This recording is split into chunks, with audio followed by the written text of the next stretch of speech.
Hello students, I hope you all are fine and safe at your home. This is Renu Mehra from Shiv Jyoti Educational Group Kota.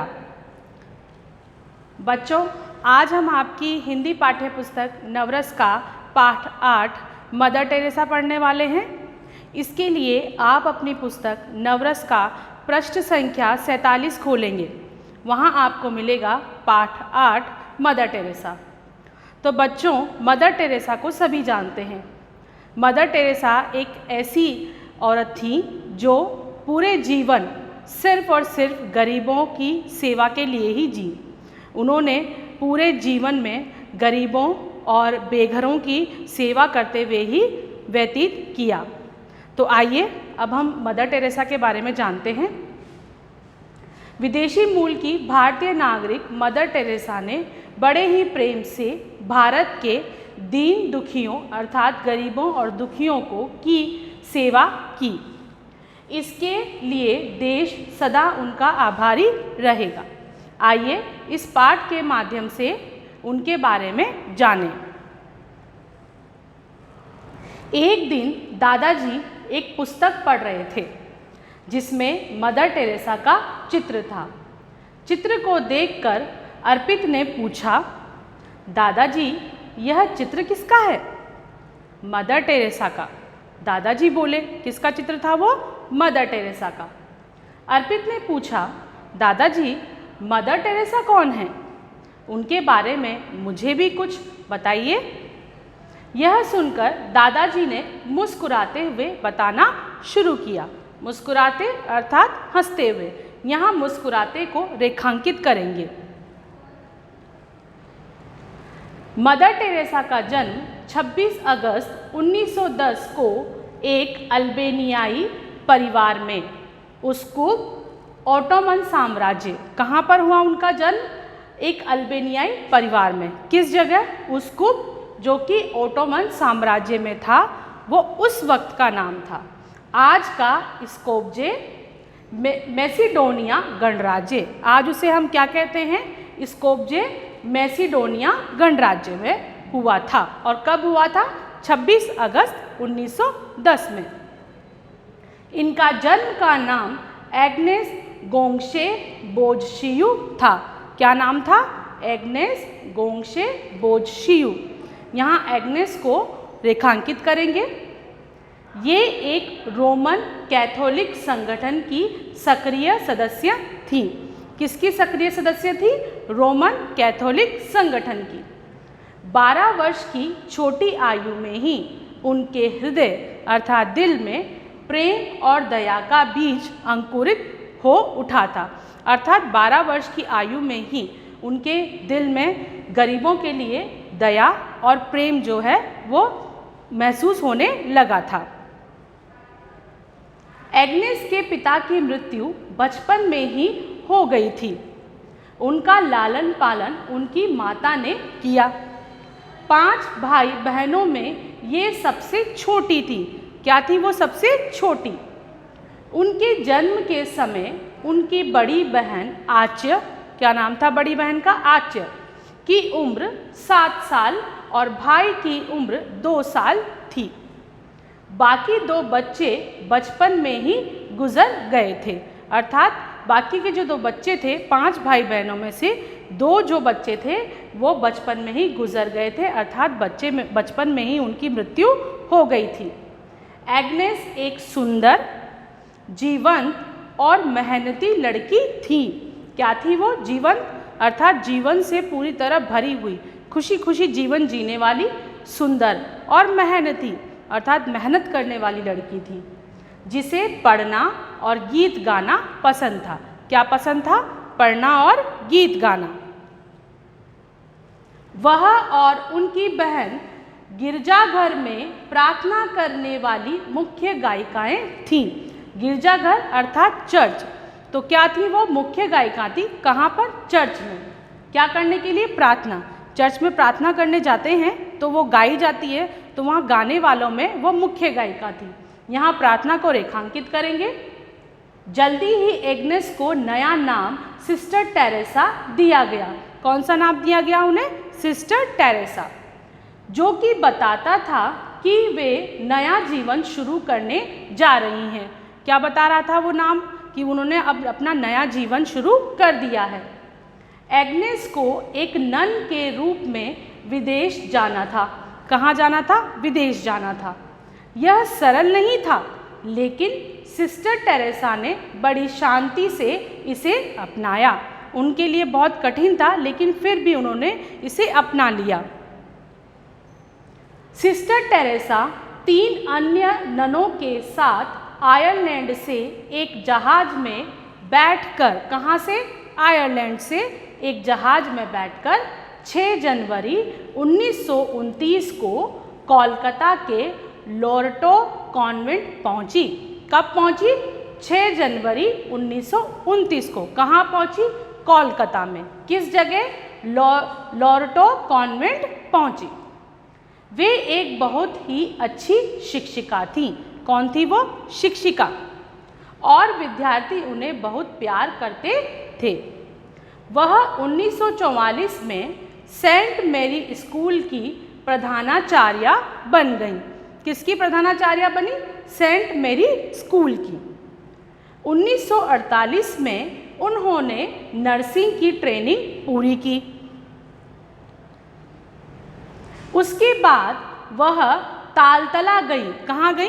तालतला, जहाँ वह गरीब बूढ़ों की देखभाल करने वाली एक संस्था के साथ रहीं। तो तालतला में वो कहाँ रही? एक संस्था के साथ, जो क्या करती थी? गरीब बूढ़ों की देखभाल करती थी। वहाँ रहते हुए उन्होंने मरीजों के घावों को धोया, उनकी मरहम पट्टी की और उनको दवाइयाँ दी। 1949 में मदर टेरेसा ने गरीब, लाचार और बीमार लोगों की मदद के लिए मिशनरीज ऑफ चैरिटी की शुरुआत की। किसकी शुरुआत की? मिशनरीज ऑफ चैरिटी की। किस लिए? गरीब, लाचार और बीमार लोगों की मदद करने के लिए, जिसे 7 अक्टूबर 1950 को रोमन कैथोलिक चर्च ने मान्यता दी। इसी के साथ उन्होंने नीली किनारी वाली साड़ी पहनने का फैसला किया। कौन सा फैसला किया? कि वो नीली किनारी वाली साड़ी ही पहनेंगी। जैसा कि आप चित्र में देख सकते हैं कि सफ़ेद साड़ी है जिस पर नीली किनारी बनी हुई है। मदर टेरेसा एक रोमन कैथोलिक नन थी, जिनके पास भारतीय नागरिकता थी। अर्थात वो भारत की नहीं थी, लेकिन उनको भारत की नागरिकता मिल गई थी। उन्होंने 45 सालों तक अनाथों, बीमारों और गरीबों की मदद की। किसकी मदद की? अनाथों की मदद की, गरीबों की मदद की और बीमारों की मदद की। उन्होंने अपने पूरे जीवन के लिए सेवा का व्रत लिया। अर्थात उन्होंने ये निश्चय कर लिया था कि वो अपना पूरा जीवन दूसरों की सेवा करते हुए ही व्यतीत करेंगी। उन्होंने स्वयं लिखा है, वह 10 सितंबर 1940 का दिन था जब मैं छुट्टियों में दार्जिलिंग जा रही थी। कहाँ जा रही थी? दार्जिलिंग। उसी समय मेरी अंतर आत्मा से आवाज़ उठी। यहाँ अंतर आत्मा को रेखांकित करेंगे बच्चों। अंतर आत्मा अर्थात उनके दिल से, अंदर से ये आवाज़ आई कि मुझे सब कुछ त्याग कर देना चाहिए। अर्थात उन्होंने ये सोच लिया कि अब उन्हें सब कुछ छोड़ देना चाहिए और अपना जीवन गरीबों में बसे ईश्वर की सेवा में लगा देना चाहिए। बच्चों, ईश्वर तो सभी जगह होते हैं, लेकिन उन्होंने क्या सोचा कि उन्हें कौन से इस ईश्वर की सेवा करनी है? गरीबों में बसे हुए। अर्थात उन्हें उन्हीं गरीबों में ईश्वर नज़र आते थे। मदर टेरेसा का मानना था कि प्रेम की भूख रोटी की भूख से कहीं बड़ी है। अर्थात वो ये मानती थी कि इंसान को रोटी से ज़्यादा किसकी ज़रूरत होती है? प्रेम की, प्यार की। उनके मिशन से प्रेरणा लेकर संसार के विभिन्न भागों से, विभिन्न अर्थात अलग अलग भागों से कई सारे लोग भारत आए और तन मन धन से गरीबों की सेवा में लग गए। अर्थात उनसे प्रेरणा पाकर ही पूरे संसार से कई सारे लोग यहाँ आए भारत में और गरीबों की सेवा करने में लग गए। मदर टेरेसा का कहना था कि सेवा का कार्य एक कठिन कार्य है। कठिन अर्थात बहुत ही मेहनती और परिश्रमी वाला।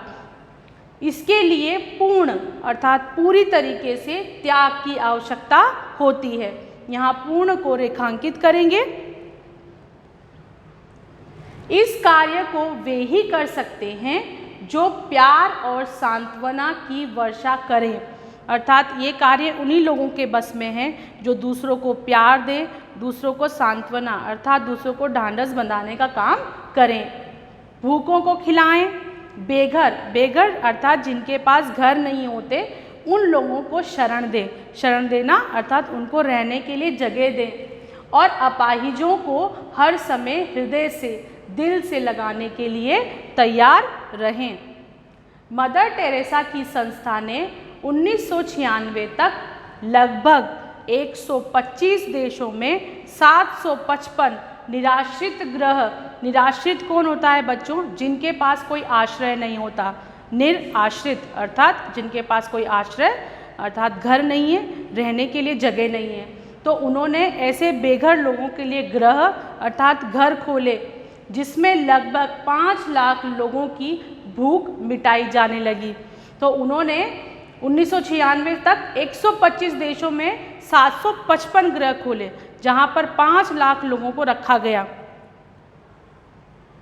मदर टेरेसा को पीड़ित मानवता की सेवा के लिए संसार के बहुत से राष्ट्रीय और अंतर्राष्ट्रीय सम्मान एवं पुरस्कार मिल चुके हैं, क्योंकि उन्होंने गरीबों भूखों की इतनी सेवा की है कि उसके लिए उनकी मानवता देख कर के संसार में कई सारे राष्ट्रीय और अंतर्राष्ट्रीय पुरस्कार दिए गए। भारत सरकार ने 1962 में उन्हें पद्मश्री से सम्मानित किया। किससे सम्मानित किया? पद्मश्री से। कब किया था? 1962 में। 1971 में उन्हें पॉप जॉन 23वें का शांति पुरस्कार और 1973 में धर्म की प्रगति के लिए टेम्पलेटन फाउंडेशन पुरस्कार दिया गया।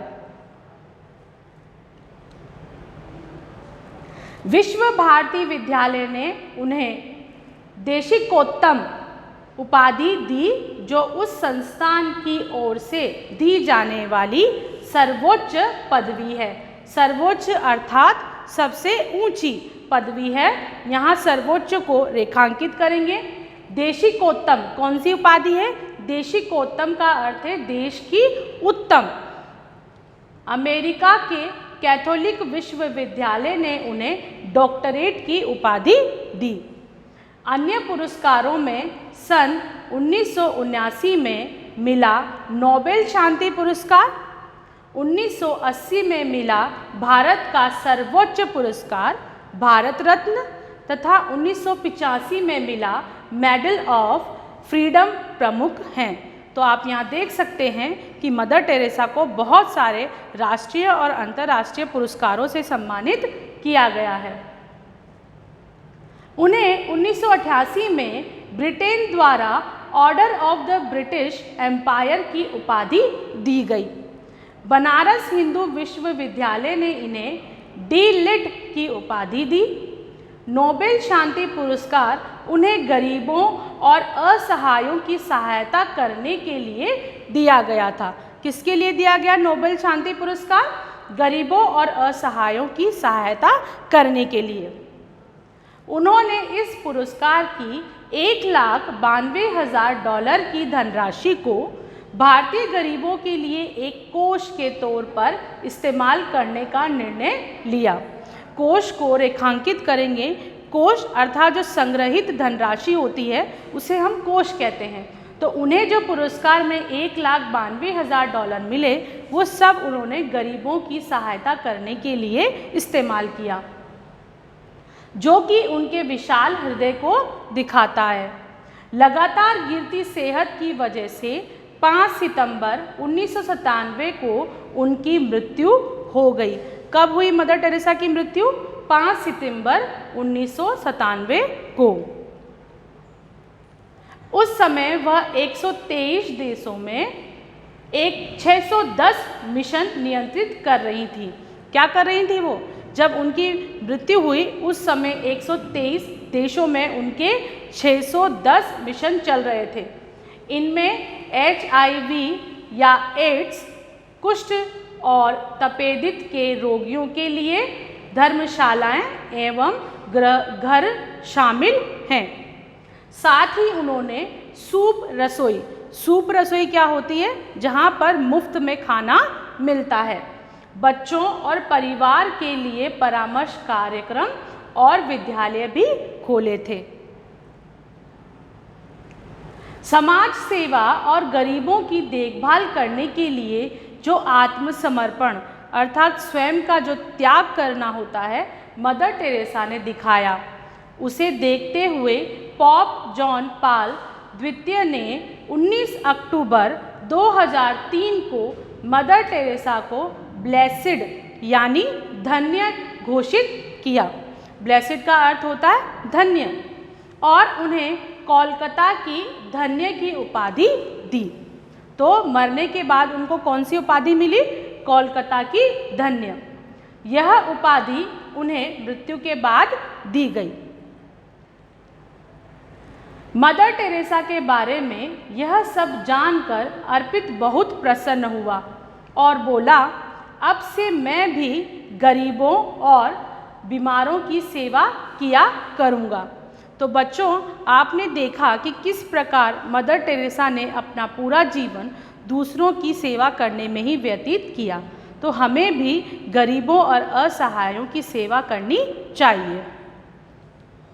अब आप यहाँ कुछ प्रश्न देख सकते हैं। पाठ के आधार पर दिए गए प्रश्नों के उत्तर दीजिए। प्रश्न नंबर 1, प्रथम मदर टेरेसा का जन्म कब हुआ था? प्रश्न 2, मदर टेरेसा को भारत का सर्वोच्च पुरस्कार भारत रत्न कब दिया गया? प्रश्न 3, मदर टेरेसा 1944 में किस स्कूल की प्रधानाचार्या बनी? प्रश्न 4, पूर्ण शब्द का अर्थ बताइए। प्रश्न 5, मिशनरीज ऑफ चैरिटी को मान्यता कब मिली? तो बच्चों, जब हमारी लाइव डाउट क्लास होगी तब मैं आपसे इन प्रश्नों के उत्तर पूछूंगी और तब आप मुझे इन प्रश्नों के उत्तर बताइएगा। धन्यवाद।